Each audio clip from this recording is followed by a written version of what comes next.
So far, we have only used materials that are shipped with SRS. However, you may want to create your own material instances or materials. This is what you're going to learn in this video. We're going to start by creating our own material instances of the master material instances. For this, we're going to head into the Stylized rendering system folder, into materials, and here you'll find your two master material instances. These are the main material instances that you may want to modify if you want to change settings for all other material instances you create based off of this material instance. We're going to start by creating a material instance of the MI-SRS master material instance by right-clicking it and clicking on Create Material Instance. You will have a new material instance right here, and we're going to double-click this and open it. And you will see here we have the material instance with all the parameters to customize it. In our level, I'm going to add a new sphere, and I'm going to apply this material instance to this sphere. Here we can see the effect of the material instance parameters that we change. Note that if you change the material instance parameters, you will not see an effect in this preview window because there is no SRS actor in this preview scene. So you always have to preview in the actual level. In the material instance parameters, you can customize the color, and alternatively, you can supply a base color texture by enabling base color texture and setting this to true. You may have to recompile your shaders, and then you will see the option base texture. Here you can select any texture that you want.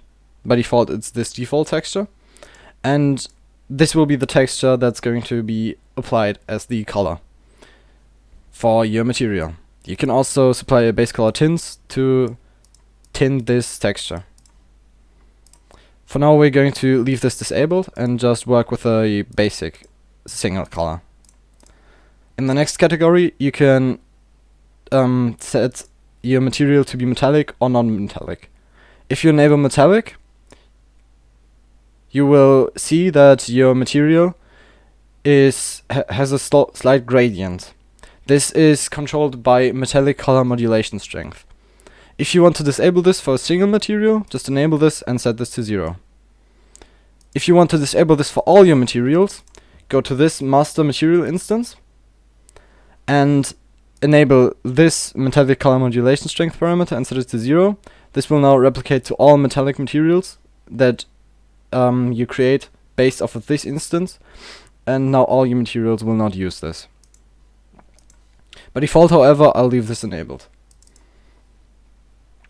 You can of course also use a metallic texture to specify where you want your material to be metallic or not metallic.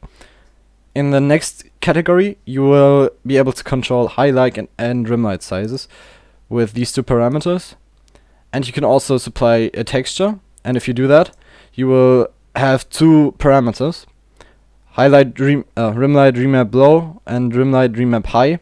The same goes for highlight, of course. And here, if you input the texture, this will use the R channel of this texture as the rim light size. So if you just have one channel, it will just use that one channel. And then you have a grayscale texture, and you can set what black on your input texture to what size it corresponds here, and down here you can set what the rim light size should be at parts where this texture is white. However, we're not going to use a texture here, we're just going to control it like this with a single parameter. In the next category, we can do the same thing with textures, however for emissive this time. So you can set a color for emissive here to make your object glow. Note that if you make your object glow, shadows will slowly start to disappear. Emissive objects will not be able to receive colored light. And if you make your object too bright, you will no longer be able to see the cel-shaded, simply the cel-shaded part of your object, simply because it's glowing so hard. I'm going to leave emissive disabled, And we're going to move on to the next category. This is normals. Here you can specify a normal texture. This will give the surface a bit more detail. I'm going to use metal 011. And here you can also control the strength of this normal texture. Now if you think you wanna change the scale of your texture, you're going to have to head down to the 9th category, texture mapping. Here you will see the parameter texture scale / offset, and if you expand this, you're going to be able to control the scale on the U and the V axis as well as the offset on both of them. If we set the scale on U to 0 and the scale on V to something like 0.2, you will see we're going to have a more stylized look. You can also rotate your texture if you want. In the next category, in the 6th category, you can specify opacity masks. So, for example, if we use this texture, pardon me, this texture, you're going to see that parts of our sphere will be hidden and parts will be visible, and this is controlled by the texture mapping. So if we increase the size, we're going to see that more of our texture controls where our sphere will be visible. I'm going to leave this disabled for now. Next up, we can control the pattern.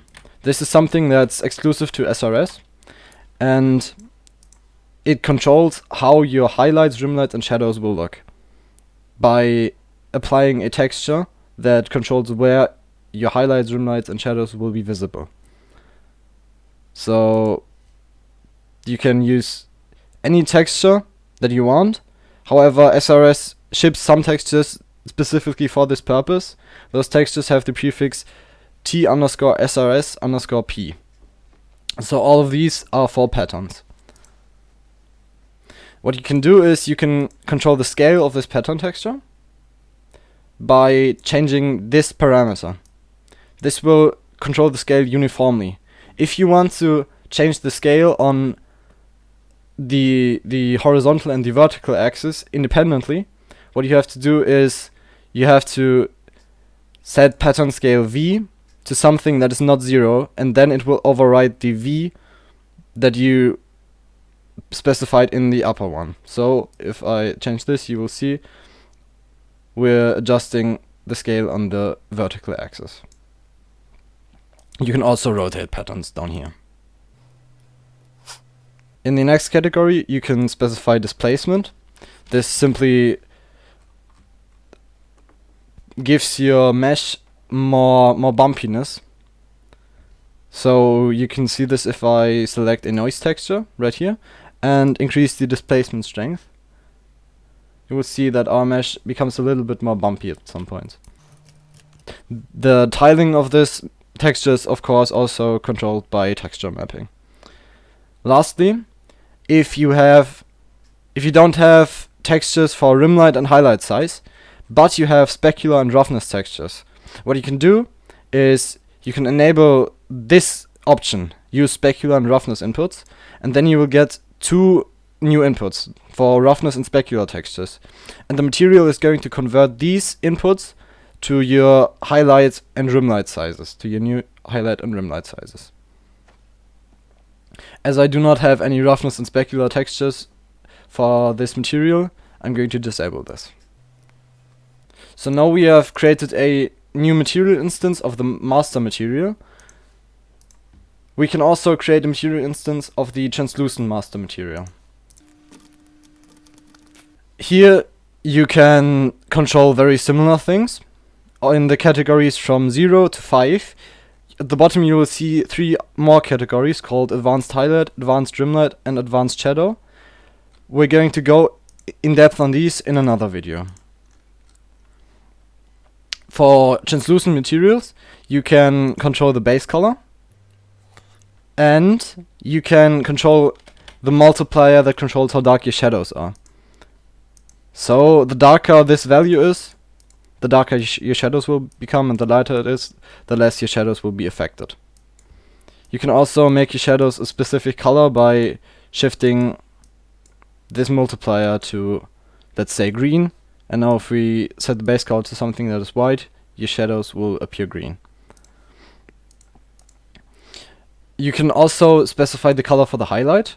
By default, this highlight color blend is set to 1. This makes it so that highlight color is not a multiplier, but an override. If we set it to 0, you will see that our highlight now appears very red, as this is only a multiplier. So if we can, for example, set this to a brightness of 10, and now this gets multiplied onto our base color to determine the new highlight color. We can, for everything, we can of course use textures as well. Now, in the next category, we have highlight opacity and non-highlight opacity. Here we can simply control how opaque the highlights and everything but the highlights are. The next category is very similar to what we've already seen with the basic materials. You can control the highlight, the rim light, and the shadow size as well here. And for everything you can specify textures that control these. You can also input a normal texture and control the strength and control its mapping down here, just like we did before.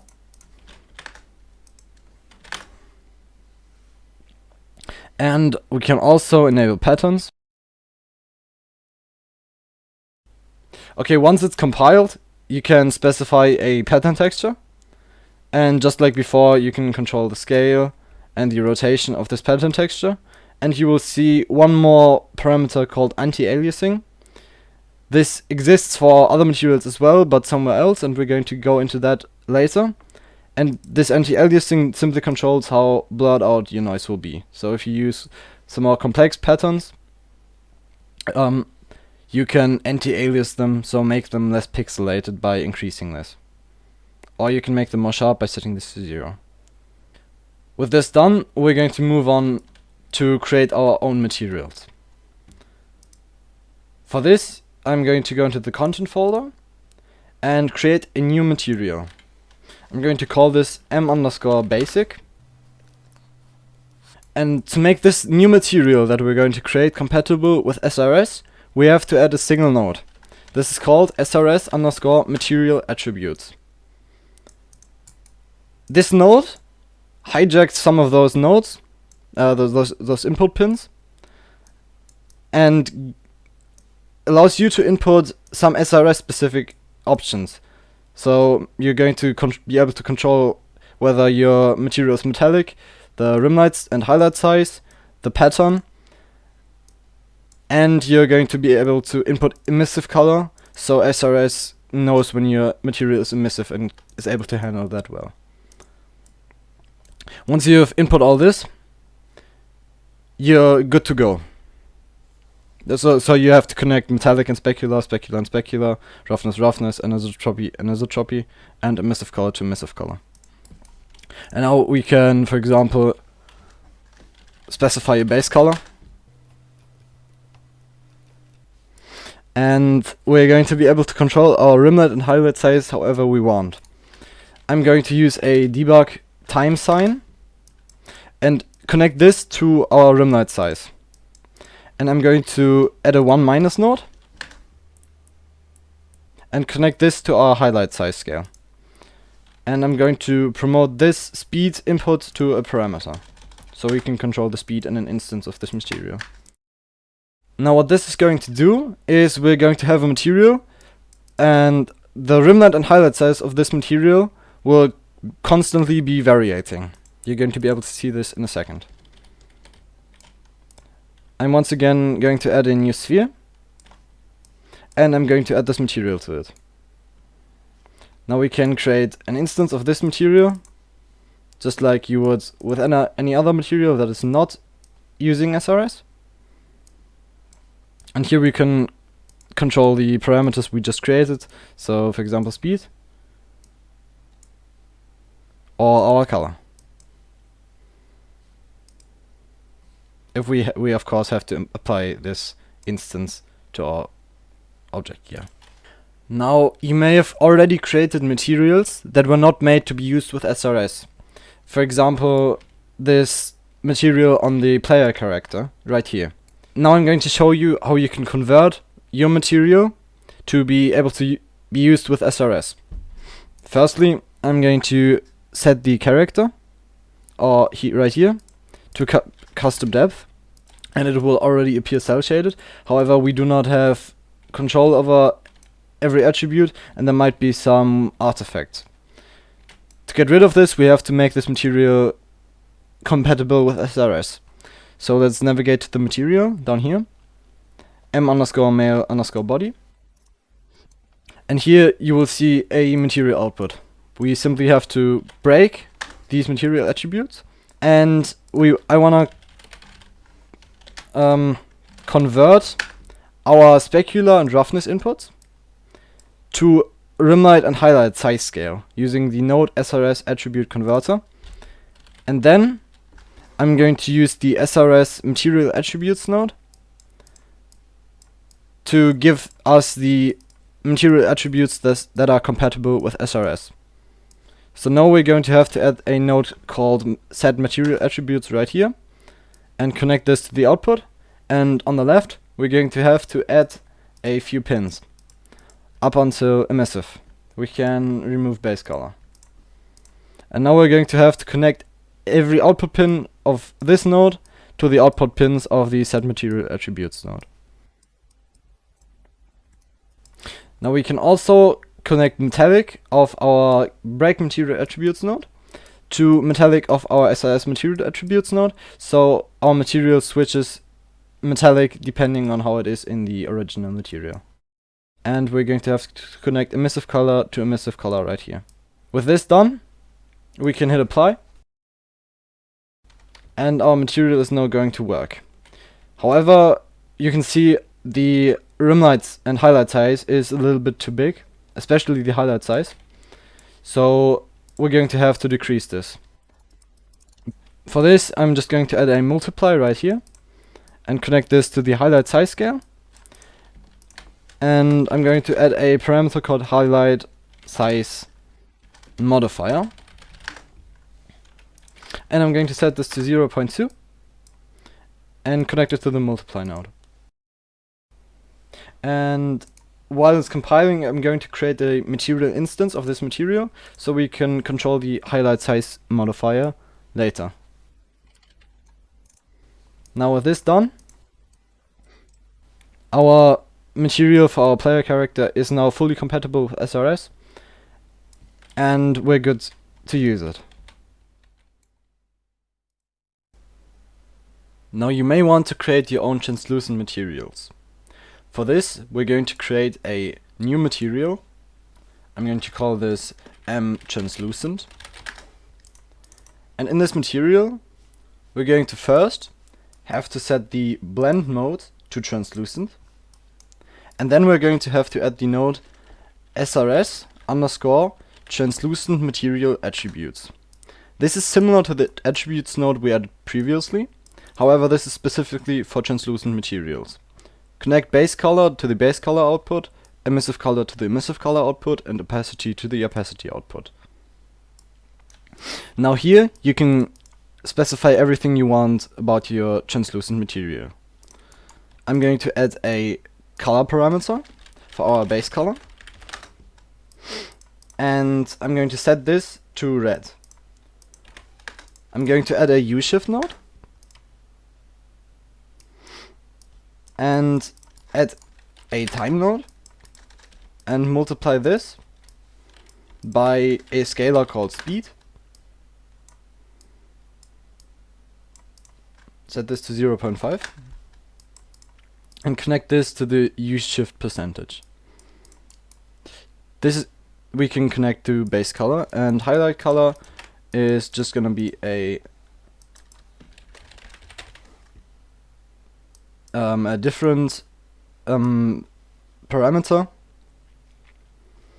which we are going to set to white for now. Now here we can just create individual parameters for all those nodes, those pins. And we can leave normal map and pattern gradient away for now, for this demo material.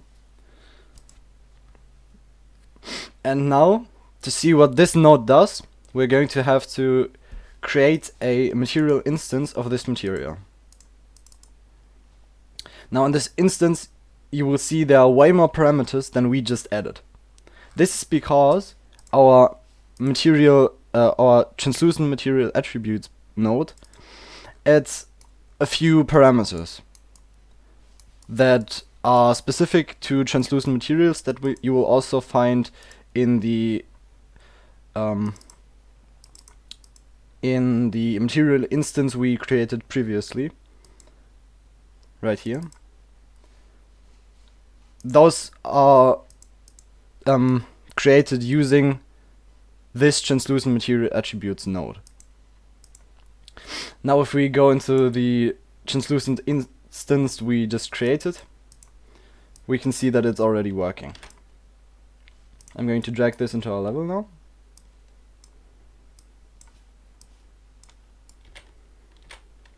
Oh, this was the wrong material. This one.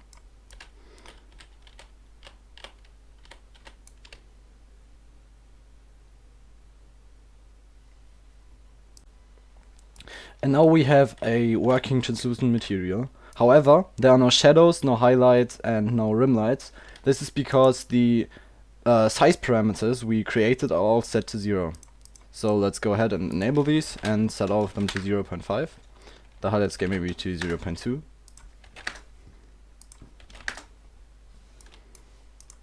And now we have a working translucent material with colors shifting just like we wanted.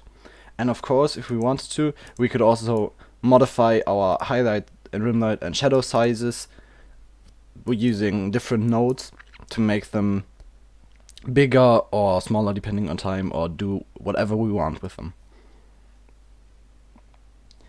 If you want to expose more of those parameters that we have here to your material, what you have to do is you have to double click this node, and then you will see this huge SRS translucent material node where all our parameters have their own input pin. Now most of those are connected to a parameter. Those are the parameters that are created automatically for you. If, for example, you want to modify the highlight opacity using material nodes in your own material right here, what you'd have to do is you'd have to create a function input. Now this is a scalar, so you have to set this function input to a function input scalar and connect this to the same node this node is connected to, so to highlight opacity here. Now call this highlight opacity and apply the material function. To avoid any errors, what you have to do is you have to set the preview value to the preview value of the parameter right here. This is 1. So we have to set the preview value of highlight opacity, the input we just created, to 1. And you have to enable use preview value as default value. Apply. And now you will see you have a new input pin that you can use to change the highlight opacity on runtime through nodes in your material. To demo this, I'm just going to add a debug time sign and connect it to highlight opacity. And now if we apply, you will see that the highlight opacity fades in and out, just like we set it using the material nodes. If you're doing this, however, you have to be careful that you have disconnected the highlight opacity parameter. If in any material you change this highlight opacity, this will no longer take effect. So what you may have to do is create a copy of this translucent material attributes node, which you can find under Stylized rendering system material functions right here.